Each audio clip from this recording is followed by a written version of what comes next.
All right, I want to talk about something here in Colorado Springs that's fairly weird, which is nonpartisan or unaffiliated voters and votes, because I think it's very important to understand how much of an impact that has within Colorado. Now, to give you some background, the idea of being unaffiliated to a party in Colorado means that you can participate in primaries and not have to put your allegiance to one party or the other. So let's say you're Democratic and for some wild reason you decide you want to primary a Republican candidate, you can do that because your ballot will have both candidates on them.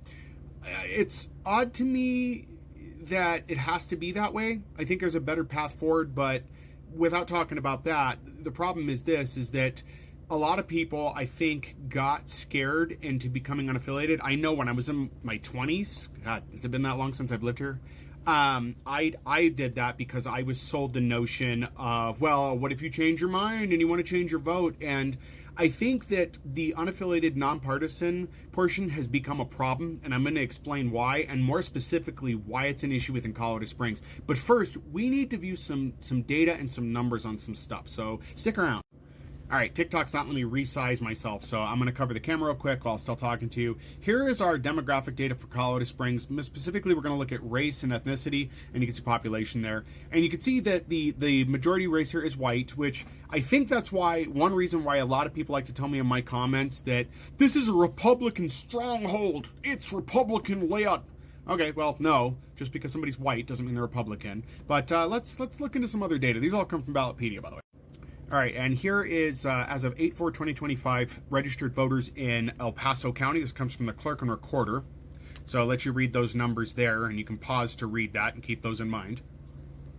And what we see is that Republicans are not the lead party in Colorado Springs.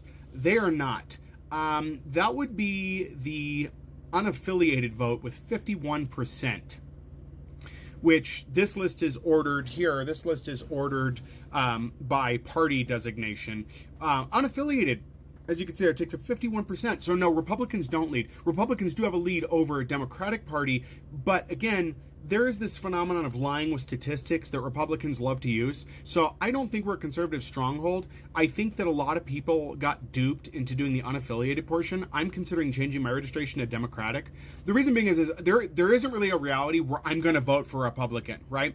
So what happens is we get these designations of Democrat, Republican, or unaffiliated, and then people use that to form data. So a lot of people in the Republican Party have been parroting in my comments, oh, there's a Republican majority here, Colorado Springs. No, it's not.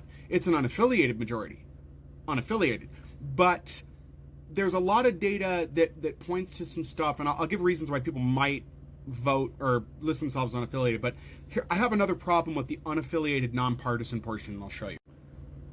Here's our mayor's stuff. This is from Ballotpedia. This is just the jacket for the mayor, and explains he ran nonpartisan. Now, if you've lived in Colorado Springs for at least part of his term, you realize he is not nonpartisan. He has definitely picked a side. But running nonpartisan allowed him to ride the fence the entire time. And, unsurprisingly, every member of city council runs nonpartisan. Every member. And it looks like almost every elected office in Colorado Springs is nonpartisan. But you can't be.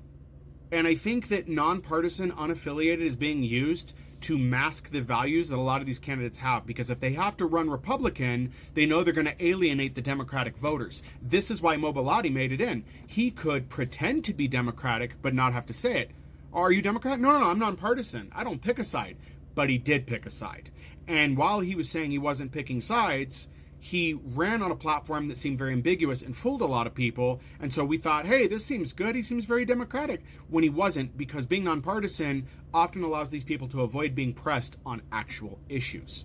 And so that's kind of the problem, is that the nonpartisan unaffiliated puts us in a weird limbo where people, when they talk about the demographic makeup of Colorado Springs as far as like voter registration, they're like, oh, no, we're Republican majority, but we're not. So I did a quick Google search. The results are the AI overview, but I was able to verify some of the data in there to see like the responses make sense. But it said that part of the issue is automatic voter registration. So as we've talked before on my posts, you need to check your voter registration. Make sure that if you are Democratic and that's what you want, you are registered as Democrat. You can go change your registration before the election to get that done, because you may have been automatically affiliated with unaffiliated if you didn't choose a side when you got registered to vote. Or when you got your driver's license and all that. Another run here is increased independence. Now, this was the argument for unaffiliated voter registration, was that maybe you don't want to have to pick a side. Maybe you want to be in between. But I think it's skewing the data here in the county, and it's causing a bad narrative to go through, because I would assume, based on what I'm saying, that everybody, for the most part, that is, let's say, anti-other races, tends to be unaffiliated, nonpartisan. It really is weird. I don't want to be lumped in with that anymore. I think it's a great way for these people to cover and make it look like they're not something that they are.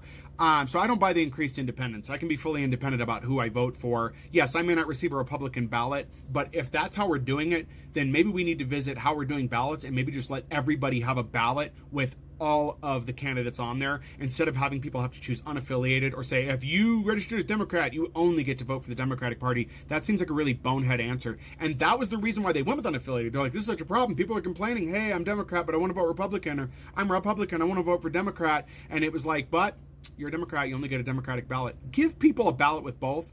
Open primaries, of course, the other reason. And then desire for moderation. A lot of people believe with unaffiliated candidates, those candidates are going to be more open. I think that is ridiculous and not the case. If that was the case, our city council wouldn't be in the mess that it's in, our mayor wouldn't be what he is, and a lot of our other elected officials would not be where they're at. So we need to get rid of that. And people are discontent with the parties. Well, be discontent with the parties, but don't screw yourself over and think you're throwing a tantrum. The unaffiliated portion, to me, reads just like the people during the presidential election that said, I'm not going to vote. That's what it looks like to me. So I think that is something people need to be mindful for. If I was to run for an office here in Colorado Springs, I'm running as Democratic, and I'm going to be very clear in my speech about why I'm running that way. I would say something to the degree of, I'm going to be your mayor. I'm running as Democratic because I just don't believe unaffiliated provides enough details to let you know where I stand. You're free to ask me any questions you want on my affiliation or why I register as Democratic. You can ask me about my views. In truth, though, the reality is I hold many Democrat views. I have many Republican views as well that I share, such as the ability to defend yourself. But I also have limitations on those views as well and think I come from a common sense place. And that's what makes me a lot more like you, is the fact that I see both sides but have an understanding with one more because it is more kind to humanity and does more for the people. Even if you don't support me because you think I'm Democratic and you're Republican, just keep in mind that the policies that I work towards are ones that also benefit you. So something like that. That's not that hard to say, not that hard to form, but somehow we've been gaslit into this mindset. If you don't pick a party, and again, I know saying that sounds weird considering I would say I'm picking Democratic, but we're scaring people by saying that into unaffiliated, putting them in weird territory where they can be served propaganda, where they can be scared into things. And again, I did mine when I was in my 20s when I moved here. When I got my driver's license, most likely is when I did that. And that was way back because I'm 40 now. So I'm probably going to update my voter registration. I would urge a lot of people to review their voter registration, not just to make sure it's current, but also to make sure you're affiliated with the party you most believe in, because they will use that data of unaffiliated against you and to push narratives that do not exist. If you don't believe me, as far as I could tell, the guy that's trying to run for mayor or going to be running for mayor, the one that's part of a militia, he's running nonpartisan, unaffiliated. But if you look at his liner notes for who he is definitely not unaffiliated or nonpartisan, but he's going to run that way. He's going to tell you that. He's going to tell you, oh, I don't pick a side. I'm for the people, but he's not. Anyways, guys, sorry for the longer video. Let me know what you think in the comments below.